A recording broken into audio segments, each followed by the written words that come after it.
Hello বন্ধুরা, কেমন আছো সবাই? হ্যাপি নিউ ইয়ার সবাইকে। আজ বানাচ্ছি মটন। আর দেখো, প্রথমে পেঁয়াজগুলোকে লাল লাল করে ভেজে নিয়েছি, আর এখানে আলুগুলোকেও লাল লাল করে ভেজে তুলে নিয়েছি। আর দেখো, এখানে মটনটাতে একটু হলুদ, একটু দই, সামান্য পরিমাণে আদা, সামান্য পরিমাণে রসুন, আর দিয়েছি বেশ খানিকটা পরিমাণে টক দই দিয়ে ভালো করে ম্যাগনেট করে রেখে দিয়েছি। প্রায় 1 ঘন্টা রেখেছি। এবার পেঁয়াজগুলো ভাজা হয়ে গেছে, ওর মধ্যে দিয়ে দেবো। দেখো, পেঁয়াজগুলো ভাজা হয়ে গেছে। কিছুটা পেঁয়াজ তুলে নেবো, এটা উপর থেকে দিয়ে দেবো।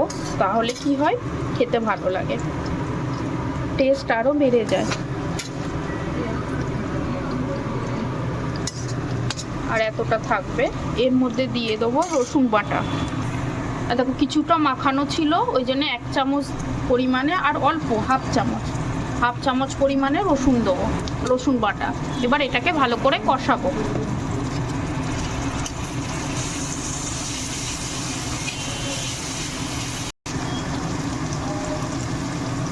আর দেখো, এর মধ্যে দিয়ে দিলাম আদা বাটা অল্প একটু ওখানে দেওয়া আছে, আর 2 চামচ পরিমাণে আদা বাটা। দেখো, এবার এটাকে ভালো করে কষাবো। সামান্য পরিমাণে হলুদ গুঁড়ো, জিরে গুঁড়ো, ধনে গুঁড়ো, লঙ্কার গুঁড়ো, ধনে গুঁড়ো, এটা হচ্ছে নুন, আর এটা হচ্ছে কালারের জন্যে কাশ্মীরি রেড চিলি পাউডার। এবার এটাকে দিয়ে ভালো করে কষাবো। সামান্য একটু গরম জল দিয়ে দিলাম, যাতে না মশলাটা পুড়ে যায়। এবার ভালো করে কষাবো। এই সময় একটু সামান্য মিট মশলা দিয়ে দেবো, অল্প সামান্য পরিমাণে মিট মশলা দেবো। আর একটু মিট মশলা আমি পরে দেবো। এই সময় দিলে খেতেও ভালো হয়, আর পরে দিলে সেটাও খেতে আরও টেস্ট হয়।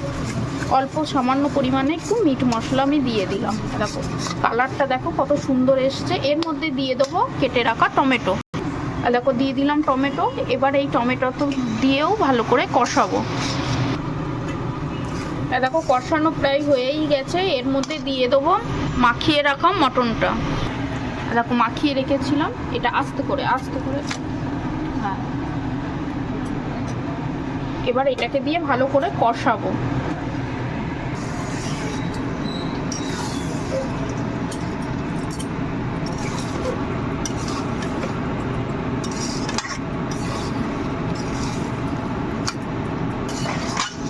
আপনারা চাইলে এর মধ্যে পেঁয়াজ বাটাও দিতে পারেন। আমি পেঁয়াজ বাটা দিইনি, মটন তো হালকা পাতলা ঝোল করব, তাই আমি পেঁয়াজ বাটা দিইনি। পেঁয়াজ বাটা দিলে একটু গ্রেভিটা বেশি হয় আর থকথকা হয়। আর ঘি দেবো একটু পরে। আপনারা চাইলে তেলের মধ্যেও ঘি দিতে পারেন। আমি ঘিটা একটু কম দেবো, তাই আমি একটু পরে দেবো।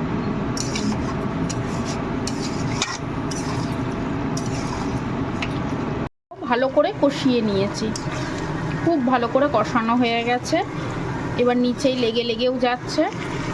আর তোমাদের দেখানো হয়নি, মাঝখানে আমি একটু রসুনও দিয়ে দিয়েছিলাম, আর একটু সামান্য পরিমাণে ঘি তোমরা তেলেও দিতে পারো, আবার কষানোর সময়ও দিতে পারো।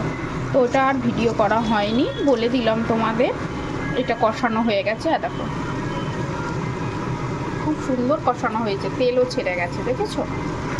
খুব সুন্দর কষানো হয়ে গেছে। এবার এটা আমি কুকারে তুলে নেব। এরকম মাংসটা ঢেলে নিয়েছি। এর মধ্যে দিয়ে দেবো হালকা গরম জল। গরম জল দিয়ে দিলাম। এবার ওপর থেকে দিয়ে দেবো এই ভেজে রাখা আলু, বেরেস্তা আর রসুন। এগুলো ওপর থেকে দিয়ে দেবো। কষানোর সময় দিইনি, কড়াইয়ে করলে আমি কষানোর সময়ই দিয়ে দিতাম, কিন্তু যেহেতু কড়াইয়ে করিনি, কুকারে করছি। কুকারে 2টো সিটি দিলেই এগুলো গলে যাবে, তাই আমি এর মধ্যে দিয়ে দিচ্ছি। দেখো, এটা সবটা দিয়ে দিয়েছি। এবার এটা ঢাকা দিয়ে একটু ফোটাবো। যেই ফুটে যাবে তার মধ্যে এই ঢাকাটা খুলে নেবো, তারপর খুলে নিয়ে এর মধ্যে দেবো সামান্য পরিমাণে গরম মশলা আর একটু মিট মশলা দিয়ে সিটি দিতে দেবো। দেখো ফুটে গেছে, এর মধ্যে দিয়ে দেবো একটু সামান্য মিট মশলা আর গরম মশলা, এটা উপর থেকে দিয়ে দেবো। এটা দিয়ে দিলে টেস্ট খুব ভালো আসে। হালকা নেড়ে দেবো, দিয়ে এবার কুকারে সিটি দেবো 3 থেকে 4টে, তাহলেই রেডি মটন। দেখো ঢাকা দিয়ে দিয়েছি, এবার 3 থেকে 4টে সিটি পড়বে, দিয়ে দমে রেখে দেবো। ফিরে আসছি তারপর।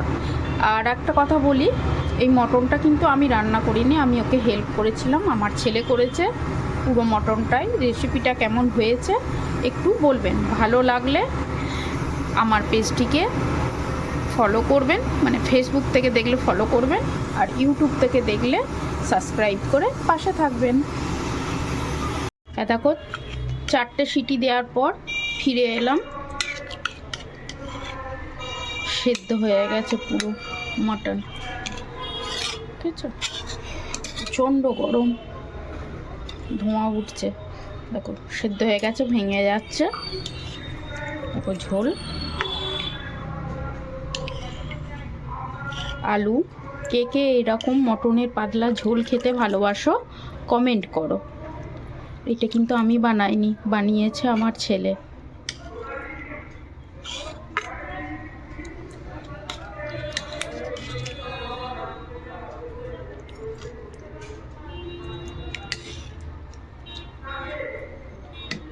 কেমন হয়েছে কমেন্ট করো।